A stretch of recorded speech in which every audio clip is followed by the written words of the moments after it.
Hi everyone, how are you doing? I hope you are doing well. Happy Tuesday. Hope, whatever it is you are up to today, you are having fun. And welcome to Facts and Tuesdays. This is Petal. As you know, we are a channel that supports the Duke and Duchess of Sussex, Harry, Meghan, Archie, Baby Lily, Mama Doria, Poola Guy, the chickens, all of us here at Sussex Squad. Welcome, welcome, welcome. What is going on in Royal World? Sorry that I haven't been able to do a live, but another recording. But anyway, what is happening with Harry and Meghan? There's so many things. It's so funny if you read the paper. There's like all this stuff happening with them, and when you really pay attention, you realize you have no idea what's going on with Harry and Meghan because they have been silent. And I love this picture. If you guys remember, this was from The Hague last Invictus games. And so, anyways, they are under a tree doing whatever it is they're doing. And then, if you pay attention to the British press, every single day or every hour, there's another new exclusive about the Sussexes, whether it's the coronation, it's just non-stop nonsense all the time. It's like they cannot, and I mean, we're not surprised at this. It's like they can't breathe without using Harry and Meghan's name for some stupid stuff or another. It's like they're throwing everything at the wall right now to see which one sticks. It was, Meghan supported this, the boyhood group, I think from LA, that they really teach about, helping young boys to really learn, basically learn to respect women and really teaching them about, and helping them to get away from toxic masculinity and all of that stuff. So all of a sudden, I mean, this is, Meghan has supported them since last year during Archetypes, but of course the British press have nothing to report. So all of a sudden, this is a major exclusive that Harriet Megan is supporting. They are a supporting group that's against men and all of this. I mean, and if you go, if you come by the blazing headline from Royal Nutcase or Royal Gossiper Nutcase Dan Wooten, it's like, oh my gosh, Harry and Meghan are hating on men or whatever is nonsense it is. He wrote, I saw somebody posted a screenshot, I guess, of his headline, and it's just like, dude, you are a nutcase. You are like seriously demented person. It's just like only in the UK would somebody like this be considered a journalist. Like amazing, they consider this man a journalist. I mean, I can't even call him a hack. It's just like he'd have to improve to get to hack. It just is like, what are you?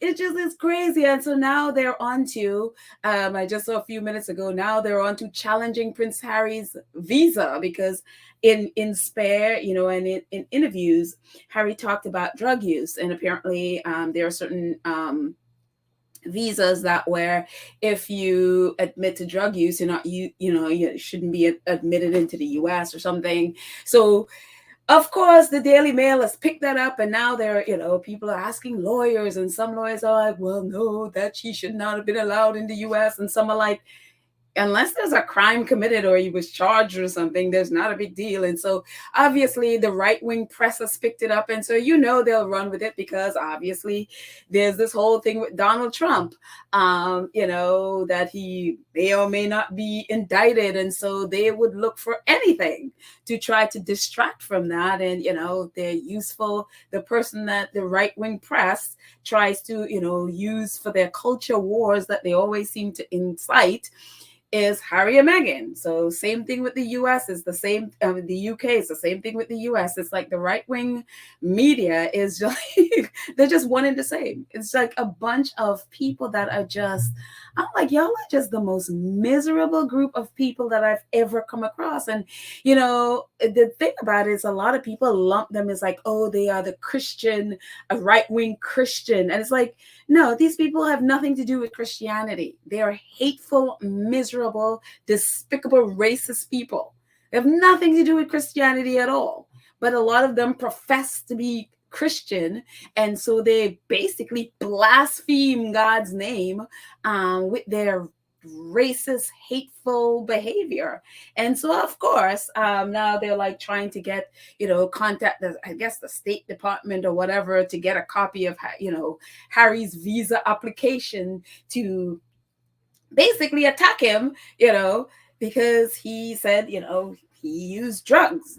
And so it's like a whole, I swear, it's like, I don't know how you guys survive being this nasty and hateful. And it's like, a lot of it is because Harry and Meghan dare to challenge the white supremacist mothership of the royal family. So white supremacists can't handle the fact that they can't control two people. So they are doing everything in their power to exert control, or to be able to, dictate the narratives of Harry and Meghan's life. And so this is what this all about, is about control. They have no narrative, they have no anything, because Harry and Meghan have not responded to anything, including the coronation or coronation that nobody asked for. So obviously, they are doing everything in their power. And of course, Harry and Meghan are suing. Well, Harry really is suing all of the, pretty much all the British press. And so they are trying every which way to make his life miserable. And that's their goal. That is what their goal is. It's always who they are. And again, I put this all at the feet of the British people. All of this at their feet. Because if they did not, and they are not continuing to buy and support the British tabloids, especially, this is, this wouldn't be the case. And again, it's very clear what they're doing, as they've been doing all along. It's like they're trying to destroy another person. What they're trying to do is kill, is what they've always done. They're trying to kill. It's what, unfortunately, that's what they do. They will target a person and abuse and abuse and abuse, and either someone, take it upon themselves, or that person decides to delete themselves. And that's the British press. This is what they do. And so it's one of those things. So, pray for Harry and Meghan. They definitely need our support. And again, it's one of the reasons why I'm like, are you guys sure you want to have anything to do with the UK?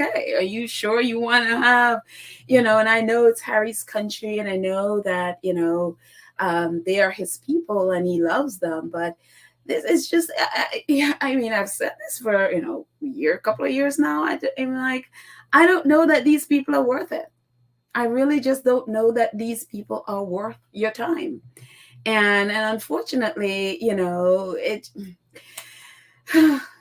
just it's just what it is, whether it's the royal family or just the country on a whole. It's just, there comes a time where you're just like, it's like, is this worth?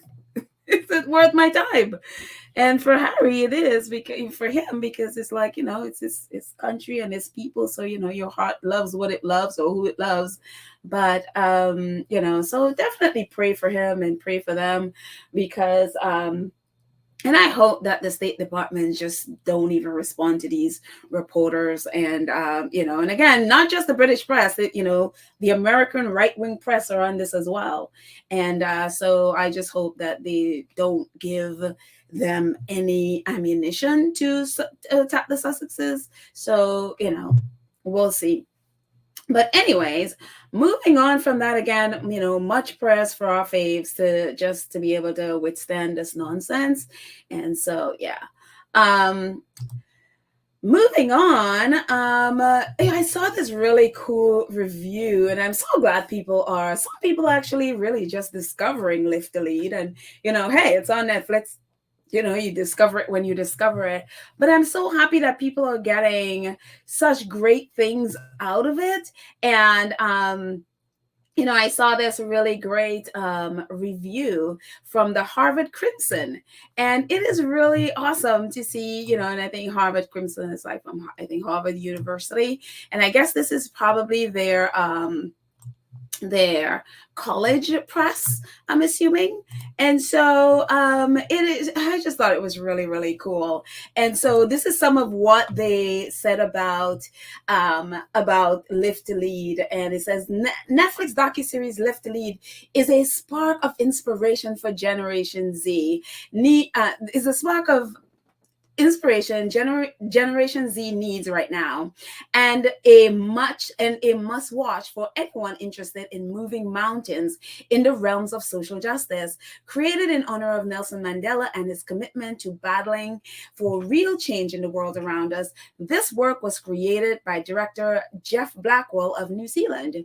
Influential figures covered by this series range from late Supreme Court Justice and women's rights activist Ruth Bader Ginsburg to former New Zealand Prime Minister Jacinda Ardern. These various leaders are introduced by the Duke and Duchess of Sussex, Prince Harry and Meghan. Episode begins with a memorable clip of the episode subject in action, supporting their cause. They dive back into the roots of their life story through interviews or other means of storytelling. Each episode lasts half an hour. However, they are so beautifully crafted through engaging plot points and polished video editing that they neither feel too short or too long. The leaders are so intriguing and well chosen that one may want to rewatch each episode to soak up every piece of knowledge presented. Coming from a variety of backgrounds and professions, the subjects of this series showcase an incredible diverse array of impacts.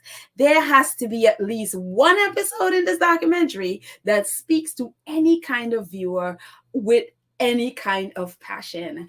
And so I just love this review. It's much longer actually. So I'm going to put a link in the show notes so you can go ahead and read it. It is wonderful. And so it's so great that colleges and college students are really getting so much out of it. Of course, we know because it's amazing and we've watched it and been inspired by it. So it's really, really great to see, college students and other people people talk about this and, give their feedback on it all the time on social media. So I'm really happy to see that, people are still watching and being inspired and actually new people are discovering it. So it's really, really, really awesome. So anyways, moving on from that, once again, Ving doing amazing things. And as we know, Ving is a part of Archetypes, where Archetypes teamed up with Ving and donated, Archetypes and Archwell, donated $1 million to Ving so that they can inspire the youth from 14 to 18-year-olds to get involved in philanthropy, where they can, 14 to 18-year-olds, they can, and we've talked about this before, they can,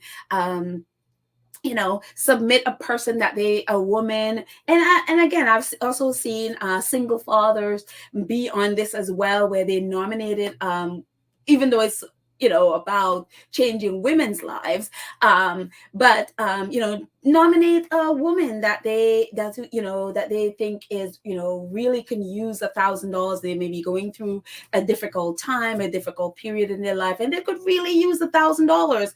And so it inspires the youth to get involved in philanthropy. And the kids who have done it so far, a lot of them actually, they are so excited to be able to do it. And you really see the heart of kids that they really want to help. And they really, have done a great job in videotaping it and sending it back to Ving. And so Ving has been almost every day we get a new video from Ving, really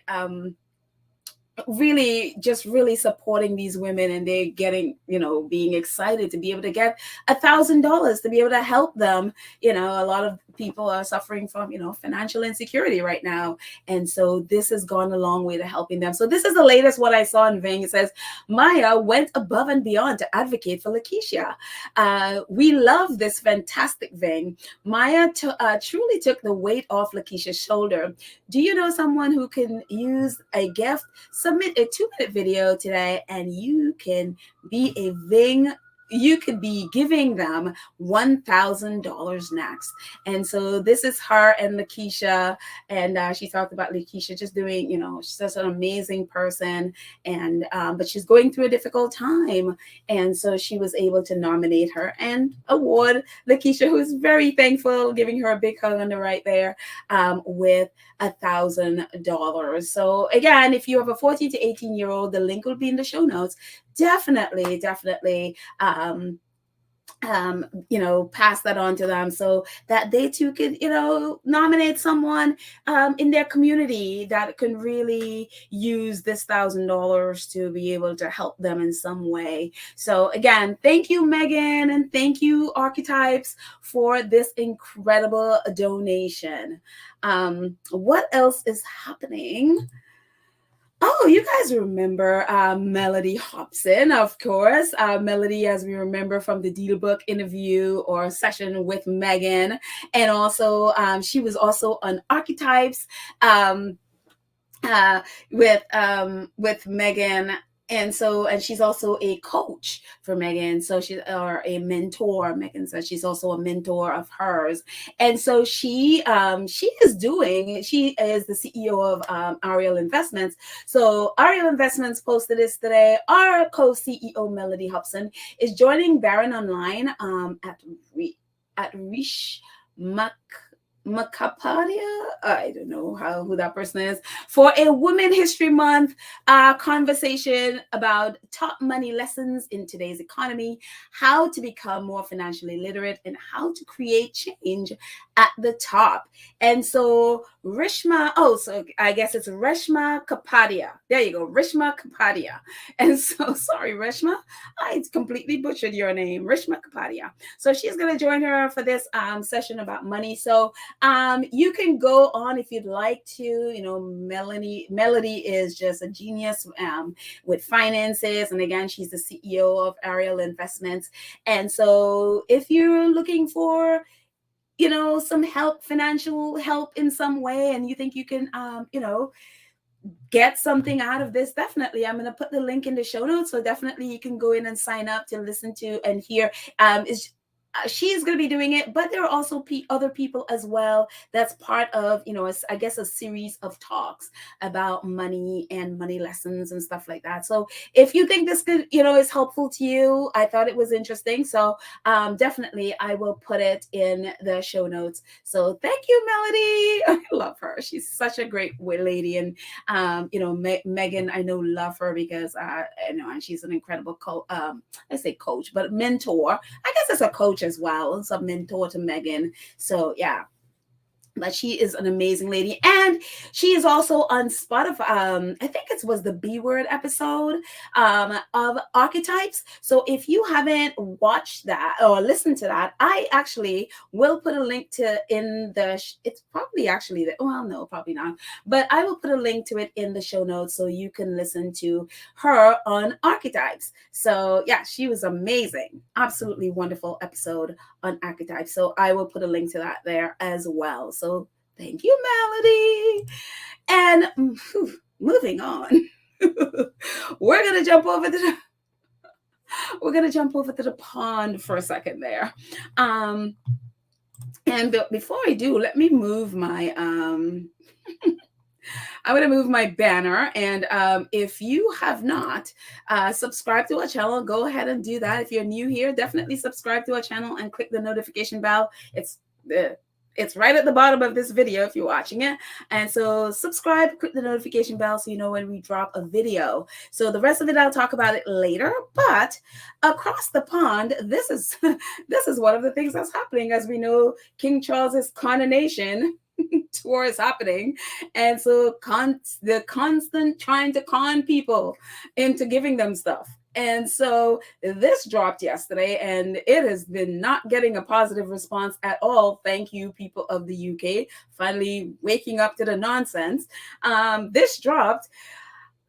from the Independent, and just, a little bit of background on the Independent. The Independent is now the editor-in-chief of the Independent is one of Camilla's best friends, Gordy Gregg. He moved over from the Daily Mail, so he is now at the editor-in-chief at the Independent. So Camilla's bestie, Gordy Gregg's paper, wants you. It's like how and why you should volunteer for the King's coronation. Not, get a job where you're paid, but you gotta volunteer. That means, not only is the king, not only is he taking your taxpayer funds to fund a coronation that you never asked for, but now he's asking you to go volunteer. Now, how you should do it and why you should do it. The volunteer. How you should how and why you should volunteer for the King's coronation. More than 1,500 charities are involved in the Big Help Out initiative to reflect the King's life of service. I have a question. When has King Charles ever volunteered? When has he ever worked for a charity for free? If anybody have an answer, please share.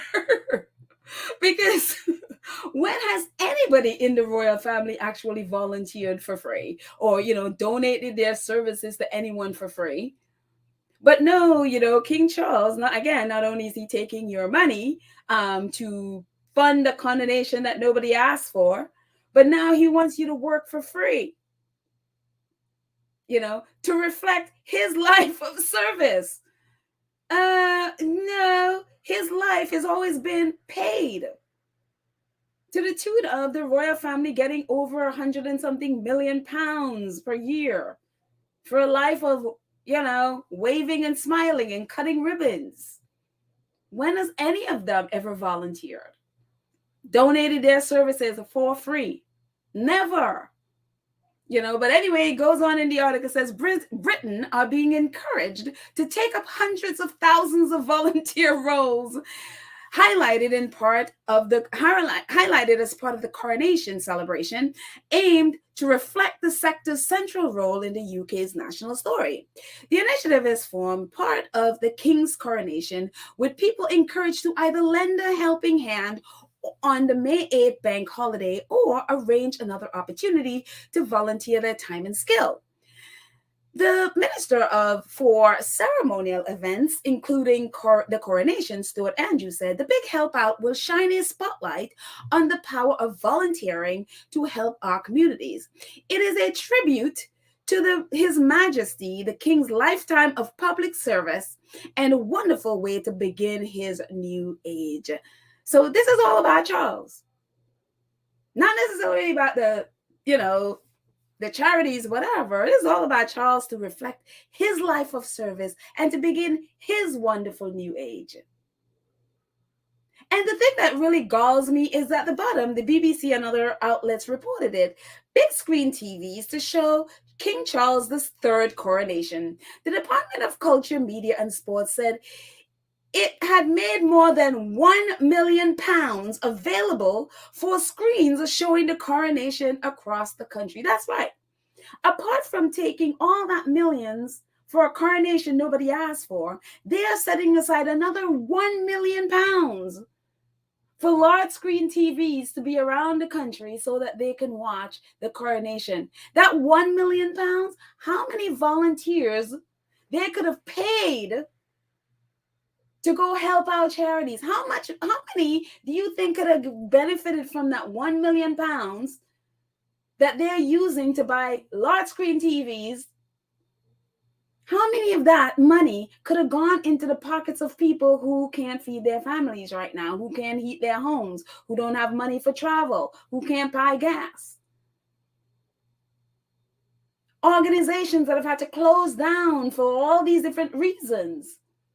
How many of them could have benefited from this £1 million? Yet this man have the nerve, gall, and audacity, and his people, and of course they've enlisted the help of their friends in the press and in their tabloid, especially their tabloid press, because they Daily Mail is right on board backing it, and of course the Independent, who is like a glorified tabloid now, with Gordy Gregg as their editor-in-chief. And it's, for me, it's just the sheer audacity of these people is unbelievable to me. Again, when has the royal family volunteered for anything? When have they done anything for free? Yet they expect people who they have been scamming, whose taxpayer dollars they're using for this mass that these people never asked for.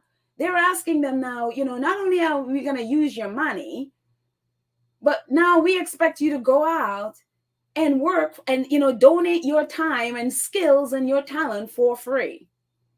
Mind you, these charities and stuff, if people like the royal family and the press barons who own all the especially those right-wing press, they are billionaires.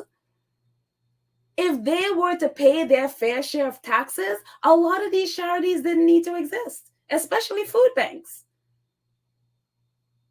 If they would do what is right, if they didn't have to pay for the royal family over 100 million pounds to the royal family to do, again, to be waving and smiling, all these charities could have been wiped out. They wouldn't have need for these charities because people would be making a living. And for me, it's just the sheer audacity of these people is amazing to me. So I was very much heartened to see the negative response this has garnered, where people are like blatantly like, no, we don't need your bank holiday. We need work. We need money to feed our families. We don't need to be working for free. Charities should be able to, if they're there, have enough money to be able to pay people to come and work for them. Again, these £1 million for TV screens, how many people you could have paid to go, pick up some extra shifts somewhere to get money to feed their families. And again, there's a cost of living crisis again. Cost of living crisis, and you're using £1 million to go and put up TV screens for a coronation people didn't ask for. Unbelievable to me. Anyways, moving on. Talking about the nonsense. So Princess Kate, I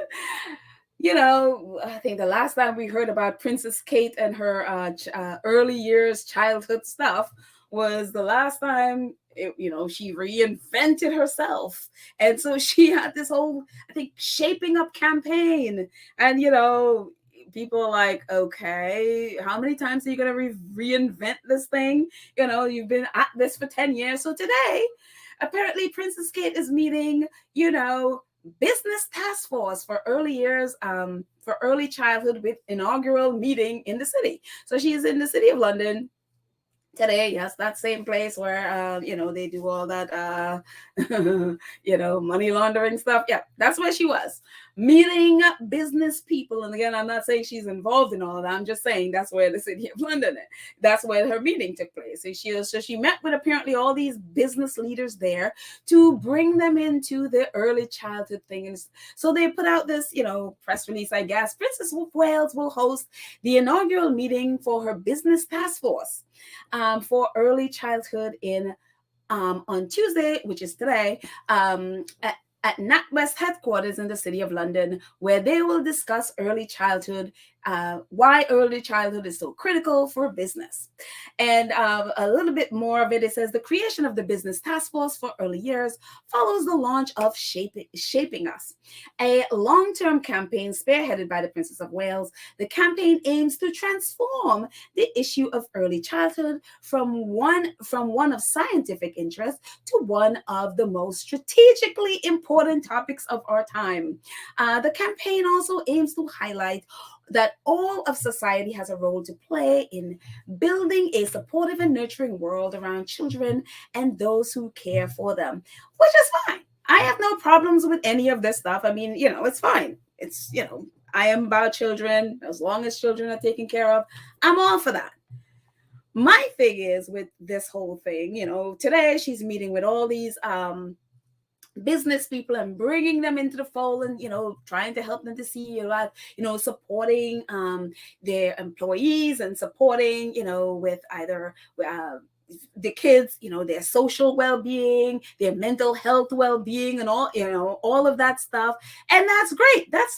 I have no problems with that. That's great. Have companies with that. The only problem with all of this stuff is the thing that they're not doing is like their whole thing and their whole strategy is talking around what the actual issue is. It's talking around what is needed. It's talking around, it's like, oh, it's mental health. It's making sure kids are outside. They're getting, fresh air. They're outside playing. They're among nature. It's about mental, again, all good things. But the central issue with the problems that kids are facing now is the issue that she is not talking about and she's not advocating for. When they started the shaping of it started, they reinvented again their whole thing last year, or was it earlier this year? I think it was earlier, a few months ago, when they when they did a big launch of it again. One of the things that happened is people who are actually work in the field of childhood development in the UK and early childhood development in the UK, when she did that big launch, were very irritated. Because as Sky News pointed out, that the Prince of Wales launched a childhood campaign, but faces calls for investments, not awareness. Dr. Mine Conkmeyer, a member of the practitioners of early years sector, says, we are well accustomed to MPs and royalty visiting early year setting, praising the invaluable work of practitioners, but nothing is done. She said early years centers are having to close. Their staff laid off due to constant underfunding and under-resourced. Childcare providers are having to turn to food charities to provide nutritious meals for children, while stagnant government funding still is not being directed to the sector. The paltry government funding for early years that is provided does not cover provision for any food. Omid Scobie wrote a long article about it, and little bits of the article, he talks about, he says, I admire Kate's early years work, but to have any impact, it needs to,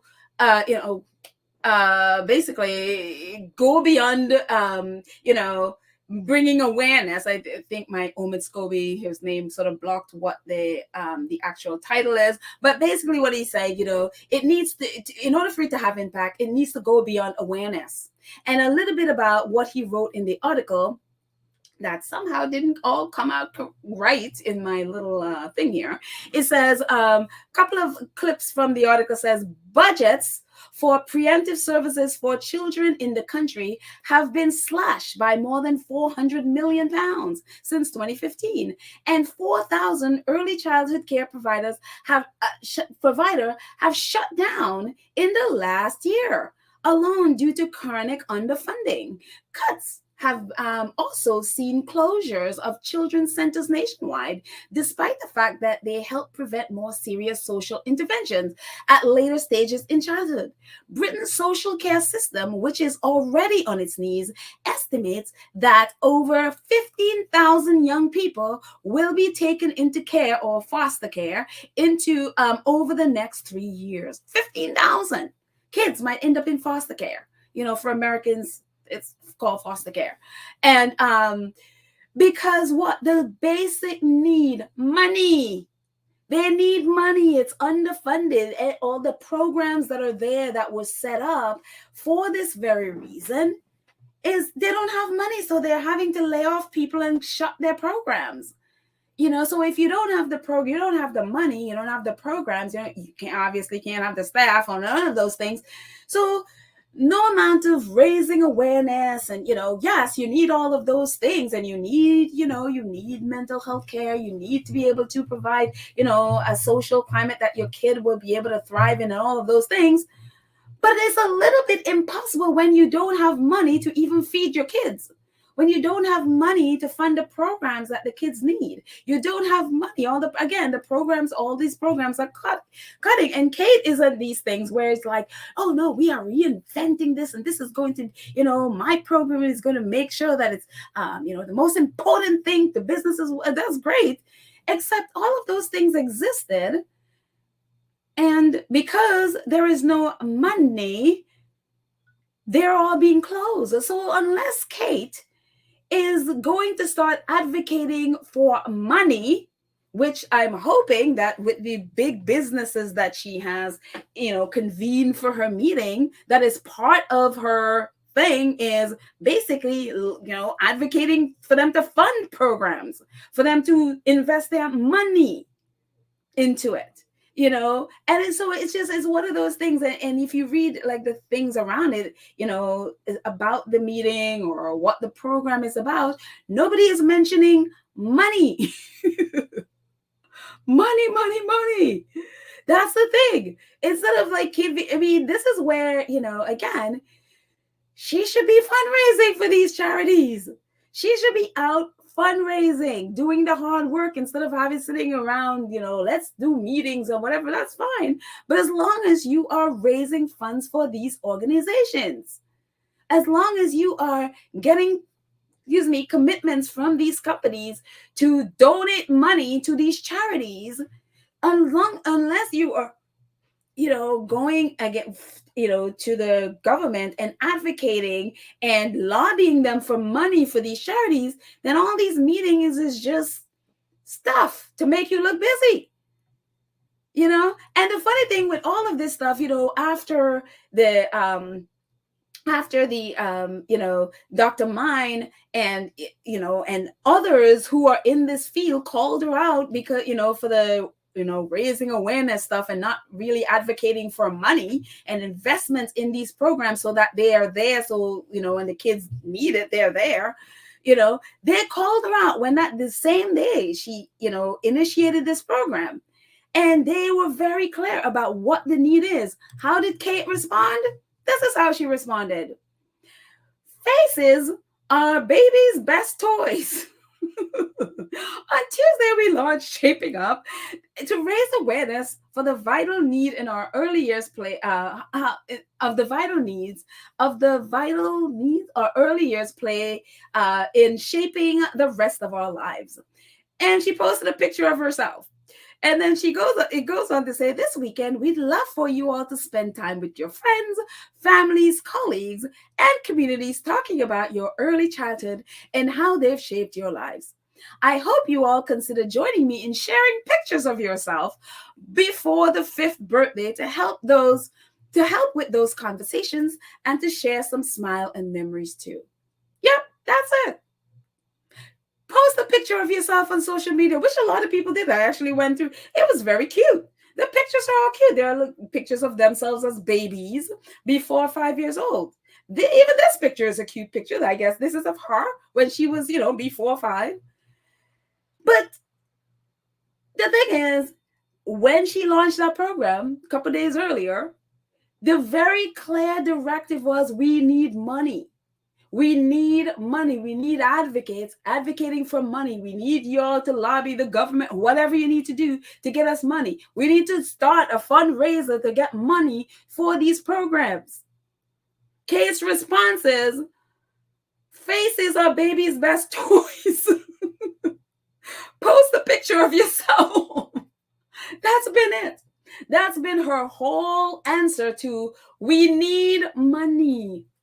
This has been her answer. I shudder to think what is going to come next. It's just like people just sat there and told you need money. This program, this initiative, this raising awareness thing has been in there for years, and people are not doing anything about it. And you're going to come back with, let's post pictures of ourselves and faces are baby's best toys.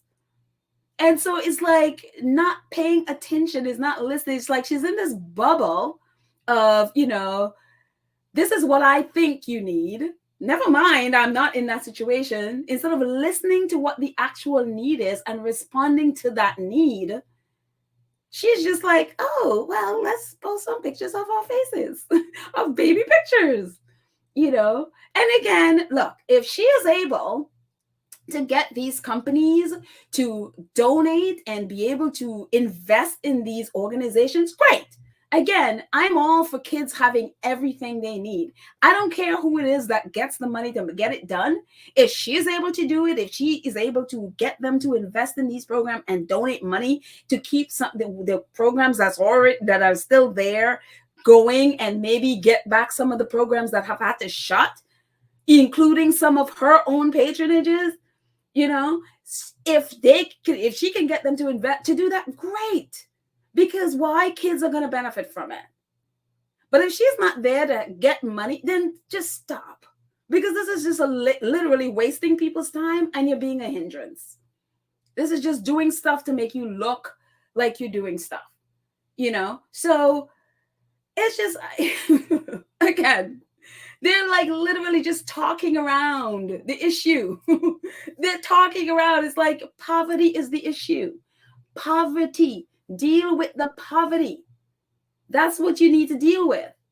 Because kids are going into foster care because families are not able to take care of them. Why? Because they don't have money. And again, which is why that whole thing with the coronation is so galling, because families don't have money.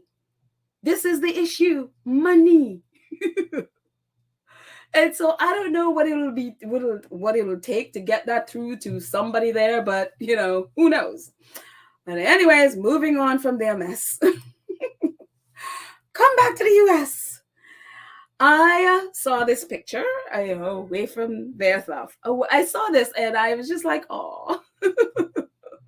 I was like, this is a major change from Kate and her mess, but on to someone who's actually doing something and who is in the middle of everything and doing stuff for our country and for women, and you know, being a great vice president, is our First Lady Kamala Harris. And so I saw this, and her husband, second gentleman, Doug Emhoff. Such an awesome husband. He wrote this, he tweeted this. He says, Women History Month is an opportunity to celebrate the countless contributions women have made in our society and our nation. Happy Women's History Month to all women who inspire me, including my amazing wife at Kamala Harris. I was like, oh. That's just, I love them. I love them. Those two together, they are so awesome and just so loving. I was like, oh, and he's so supportive. I love it. I love to see he always has her back. And it's such a great thing, because you see so much toxicity, especially masculine, the toxicity and the misogyny that happens. It's just all over. And it's so wonderful to see men who are not, that their ego doesn't get in the way of them supporting their wife, that they are, you know, that they are securing themselves, that they are like, no, I'm put myself behind second and put, you know, really lift up my wife. And so it's just really awesome to see. And I know that triggers a lot of people, because as a Black woman, as we know, that for some reason, when men, husbands, whatever, lift up their Black wives, it seems to trigger those white supremacists. And so they can't deal with that, you know, the fact, you know, especially Doug as a white man lifting up a Black woman. It's just like, ooh, they get triggered. So, you know, stay triggered. And our dear, wonderful Tyler, I just love this man. Tyler, Black Millionaires, tweeted this, and I was just like, oh, this is so Tyler. I mean, if you've read his book, you know all about this. It says, Tyler Perry still drives around his old car he slept in when he was homeless, after going broke trying to start his company. Every now and then, you have to be reminded where you came from, Tyler Perry. Tyler Perry's net worth is just over $1 billion. And so he was, that's him in the car, and he's, you know, in the video saying, you know, yeah, sometimes you got to go back and remember. Every now and then, got to go back and remind yourself where you came from. And so that's the little car. That's a tiny car to have to sleeping, man. It's like, it's got no leg room in here. So, yeah, that's his car that he slept in when he was homeless. So it's a nice car. It's a little car, but it's tiny to try to live in that thing. I can't imagine what that must have felt like. So kudos to Tyler Perry, again, looking back to where he was to where he is today and how generous he is. It's amazing. He's such an example to us all. Let's see what else. Oh, Invictus. A lot of teams are getting together. They're all picked their teams and they are now presenting their teams. Romania is now presenting their team. That's a Romanian team right there. It says Romania recently held their selection for the team that will compete at the Invictus Games Dusseldorf in 2023. Welcome to the Invictus family, Team Romania. We will see you in less than 6 months. So that's the Romanian team. So we are excited to be seeing them at the Invictus Games in Dusseldorf. So yeah, go Romania. So what else? Finally, today is World Poetry Day. And so everybody and their brother are doing poetry. And Luminary Bakery, as you guys can remember, Meghan visiting Luminary Bakery and having time where she met with the women there. And really was there to inspire the women there and had this really great talk with them, really encouraging the women. As you know, Luminary Bakery is a bakery where that they really support women who have challenging lives, who may have, got into some trouble, whether it's jail or whatever, or just have difficult lives and they're trying to start over their lives, and Luminary Bakery hires them to come in and work and train them and really help them to have a second chance in life and a second start in life. And they've also teamed up with SmartWorks, who help them with clothes. So Meghan was working with Luminary Bakery and SmartWorks, and they sort of like bring them together in a community, because some of the women who get trained as bakers and stuff at Luminary go to SmartWorks to get clothes, to when they get interviews and stuff like that. So it was a great community that Meghan had built there. And so they participated in World Poetry Day, and it was just so wonderful. I was like, you go Luminary, being poets. It says it's World Poetry Day, and one of our graduates recently sent us a poem that she had ChatGPT write about Luminary. We actually think ChatGPT nailed it, don't you? And this is their poem. In Luminary's bakery, where dough meets the fire, a team of strong women, their passions conspire. Together they create, with each other inspired, and from Luminary's warmth, a new world is acquired. I love it. The breads and the pastries, so fragrant and divine, and fruits of their labor, their hearts intertwine. The love and care in each piece does shine, and with every bite, you'll feel it align. But Luminary's mission goes beyond just baking. For women who've been disenfranchised, they're truly making a difference. Their souls, they're awakening, empowering and uplifting. Their strength, they're activating. The community they build is one of support, a safe space for growth where dreams can be sought. With each other they rise, their spirits never fought. For Luminary's love, it's all been worth a lot. Oh, it's been worth a lot. So if you find yourself in Luminary's embrace, be sure to savor each moment in this sacred place. For the love that's been poured is more than just grace. It's a movement of change that's been put into place. And I think this is fantastic. I think it's just so wonderful. This poetry, it's like, you go. They're so right. ChatGPT has really nailed it. I mean, I just thought, I'm not even a big poetry person, but I was like, this is really cute. So cool, Luminary Bakery. That's a wonderful, wonderful poet. So to everyone, happy Poetry Day.